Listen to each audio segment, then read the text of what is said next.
CP Srinivas Reddy sir మనతో పాటు ఉన్నారు బోనాల సంబరాలలో. ఒకసారి వాళ్ళతో మాట్లాడే ప్రయత్నం చేద్దాం. నమస్తే సార్. నమస్తే. ముందుగా మీకు బోనాల పండుగ శుభాకాంక్షలు. మీకు కూడా అందరికీ, సిటీ ప్రజలందరికీ కూడా, తెలంగాణ ప్రజలందరికీ బోనాల శుభాకాంక్షలు. Thank you so much sir. Arrangements ఎలా చేశారు సార్? ఎంతమంది సిబ్బంది ఉన్నారు, పోలీస్ సిబ్బంది? దాదాపు 1500 మంది పోలీస్ శాఖ వారే ఉన్నారు. అందులో వివిధ పోలీస్ శాఖలోనే ఉన్న వివిధ విభాగాలకు చెందిన వాళ్ళు, law and order, traffic, task force, CCS, she teams, SB వీళ్ళంతా అనమాట. ఇది కాకుండా అన్ని శాఖలతో కూడా కలిసి మేము గత కొన్ని రోజుల నుంచి ఈ సమావేశాలు ఏర్పాటు చేసి ఏర్పాట్ల గురించి కూలంకషంగా చర్చించి ఫీల్డ్లో విజిట్ చేసి పక్కా అరేంజ్మెంట్స్ అయినాయి.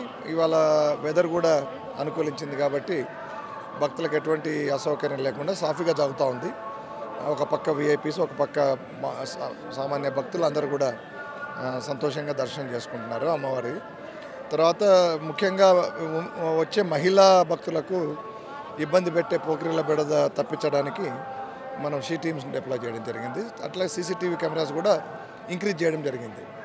అండ్ ఈ క్రైమ్ కూడా జరగకుండా మనం క్రైమ్ టీమ్స్ డిప్లాయ్ చేసాం.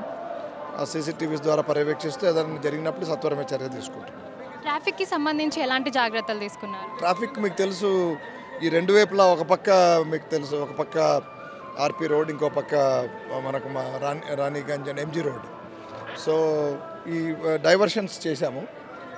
ఎప్పుడైతే బిజీ ఉంటుందో ఆ టైంలో డైవర్షన్ చేస్తున్నాము. ఎప్పుడైతే కొంచెం తగ్గుతుందో అప్పుడు నార్మల్ ట్రాఫిక్ కూడా మనం వదులుతూ ముందే ట్రాఫిక్ అడ్వైజరీ కూడా ఇవ్వడం జరిగింది. అంటే ప్రెస్లోను ఛానల్ టీవీల్లోనూ అందరికీ ఇవాళ ఇది ఉంటుంది. ప్రతి సంవత్సరం జరిగేదే అందరికీ ఇక్కడ లోకల్స్ తెలుసు, మిగతా వాళ్ళకి కూడా అర్థమయ్యేటట్లుగా ట్రాఫిక్ అడ్వైజరీ కూడా ఇష్యూ చేసాం. ఎటువంటి సమస్యలు లేదు. Thank you so much sir. So చెప్తున్నారు కదా సార్, చెప్పినట్టు చాలా జాగ్రత్తలు అయితే తీసుకుంటున్నారు. పోలీస్ సిబ్బంది కానీ, అటు షీ టీమ్స్ కానీ, వాటర్ సప్లై సంబంధించి కానీ భక్తులకు ఎలాంటి తక్లీఫ్ అంటే ఎలాంటి ఇబ్బంది జరగకుండా చూసుకోవాలని చెప్పేసి ఈసారికి లాస్ట్ ఇయర్తో కంపేర్ చేస్తే ఈసారికి సీసీటీవీ కెమెరాస్ కూడా చాలా పెంచడం జరిగిందని చెప్పేసి సార్ చెప్తున్నారు. Over to 4 Sides TV studio.